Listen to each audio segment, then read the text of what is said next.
1er siècle. Autour de la Méditerranée, ils sont maintenant des centaines, non, des milliers de chrétiens à attendre le retour du Christ avec impatience.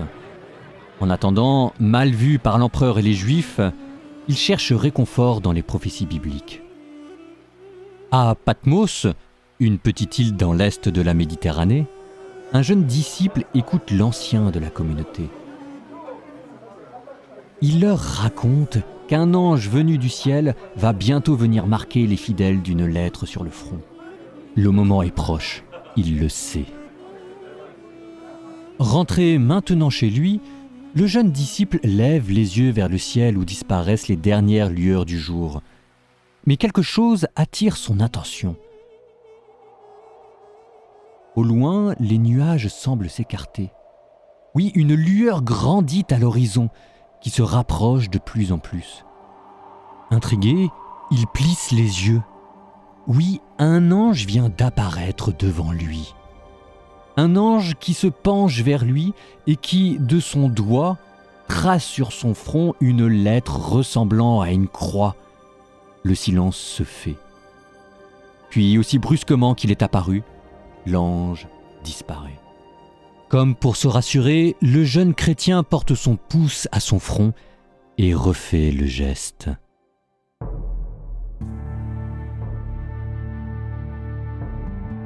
Bienvenue dans ce podcast où nous allons découvrir ensemble ce monde invisible qui aujourd'hui va s'ouvrir devant vous avec un geste. Je suis le frère Paul Adrien et j'ai tout quitté pour Jésus. C'est avec lui que nous allons explorer les chemins de la foi. Aujourd'hui, nous commençons notre voyage. Même si nous savons que le voyage que nous allons entreprendre reste à bien des égards une énigme et un mystère, nous savons que, comme tout voyage, il commence par franchir un seuil. Et aujourd'hui, c'est à l'aide d'un geste que je vous propose de franchir ce seuil et de partir à l'aventure. Aujourd'hui, je vous propose de franchir ensemble ce seuil, de laisser derrière vous votre vie quotidienne et ordinaire et de partir avec moi à l'aventure. Un simple geste, me direz-vous ? Pas tout à fait. Celui que je vous propose est un geste sacré. Un geste qui vous vient d'un ange. Car oui, dans le monde où je vous emmène, les anges existent, et nous aurons l'occasion d'en rencontrer. Mais revenons à l'ange d'aujourd'hui, celui qui se tient sur le seuil de notre aventure et qui vous invite à le franchir en faisant avec lui un geste. Un geste qui vous vient tout droit des premiers chrétiens. Un geste qui, à une époque où les gens ne savaient ni lire ni écrire, pouvait exprimer le contenu de la foi. Il y avait le pouvoir de chasser les démons, d'attirer les faveurs du ciel et de vous mettre en présence de l'éternité. C'est le geste que les chrétiens d'aujourd'hui font encore quand ils commencent ou qu'ils terminent leur prière et qu'ils appellent le signe de la croix.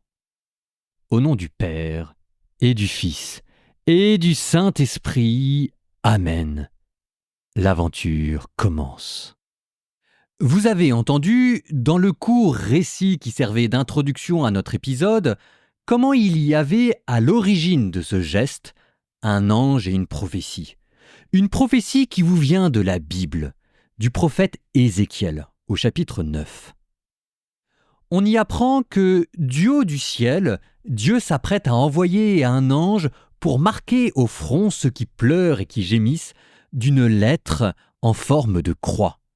La lettre grecque Tau. Pour les premiers chrétiens qui attendaient le retour du Christ et qui gémissaient en attendant son retour, cette communauté décrite dans la prophétie d'Ézéchiel, c'était eux. Et d'ailleurs, cette lettre grecque, ce Tau en forme de croix, leur rappelait étrangement la mort du Christ. Depuis que, pour eux, Jésus était mort et ressuscité, ils savaient qu'ils étaient entrés dans les derniers temps, que désormais toutes les prophéties allaient s'accomplir, et que non seulement il y avait bien un ange du haut du ciel qui allait marquer d'une croix au front ceux qui pleuraient et qui gémissaient, mais que, en plus, ce moment était venu. Oui, pour eux, il suffisait avec foi de refaire ce geste sur le front, avec leur pouce de se signer de cette lettre grecque en forme de croix, pour appeler à eux cet ange venu des prophéties d'Ézéchiel, montrer qu'ils appartenaient à Dieu. C'est ainsi que naquit ce signe de la croix que les chrétiens d'aujourd'hui pratiquent encore, ce petit rite par lequel ils se mettent en présence de Dieu pour commencer et terminer leur prière, et dont ils ont oublié l'origine. Il vient des tout premiers chrétiens. Alors, petite histoire du signe de la croix. Les premiers chrétiens commencèrent à se signer le front avec leur pouce, en référence directe à cette prophétie d'Ézéchiel. C'est en tout cas ce que suggère un passage de l'Apocalypse. Puis, quelques siècles après, afin de signifier l'unicité de Dieu, les premiers chrétiens se signèrent alors avec l'index. Puis avec 2 doigts, cette fois-ci pour signifier la double nature du Christ, vrai homme et vrai Dieu, et encore quelques siècles passant, avec 3 doigts, pour signifier cette fois-ci la Trinité, un Dieu en 3 personnes.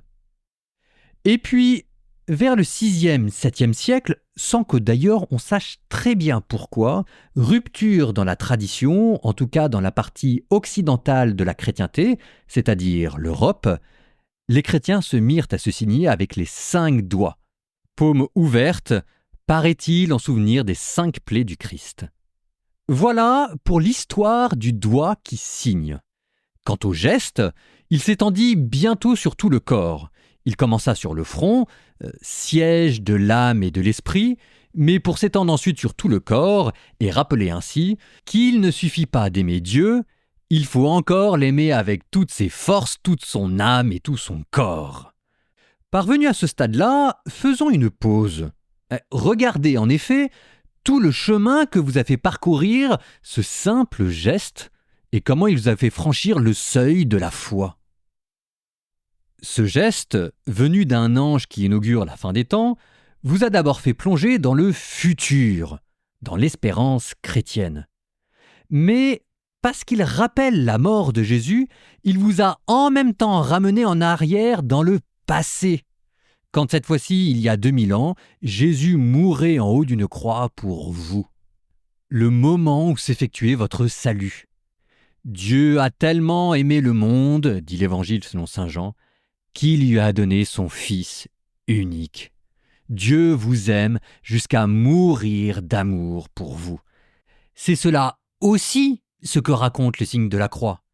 Et entre, d'un côté, le passé avec Jésus qui est mort pour vous il y a 2000 ans, de l'autre côté, l'espérance et le futur avec ces anges qui vous parlent des temps nouveaux à venir, il y a vous. Vous au présent.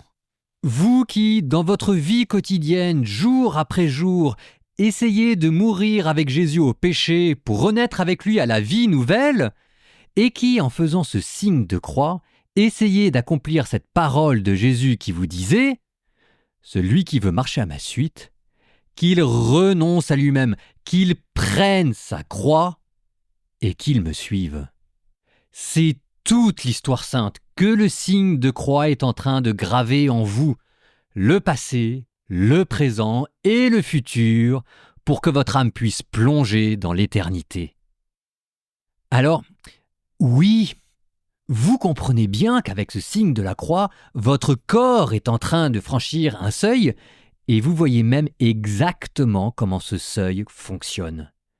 D'ailleurs, en parlant du corps, regardez comment le signe de croix est en train de l'intégrer lui aussi en entier. On commence par se signer au niveau du front, siège symbolique de l'esprit et de l'âme, avant de continuer en se signant le nombril. Le nombril, cette fois-ci, d'après la Bible, siège de la miséricorde et de la pitié.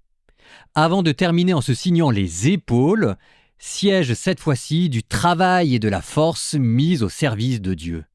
Et puis, avec le signe de la croix, on pourrait encore vous parler de la vie de Jésus, qui se trouve ici résumée en un seul geste. Regardez par exemple comment le signe de croix commence par un geste descendant, du front au nombril. C'est Dieu qui envoie sa parole sur la terre à travers Jésus. Quand Jésus parle, c'est Dieu qui parle. C'est Dieu qui prend chair dans le ventre de Marie, ce qu'on appelle l'incarnation, et que symbolise ce mouvement descendant qui va du front au nombril. Et puis le geste continue en dessinant une croix, le moment ultime, avions-nous dit, de la révélation. Et enfin, le geste se termine en allant de l'épaule gauche à l'épaule droite. Et j'insiste là-dessus, de l'épaule gauche à l'épaule droite.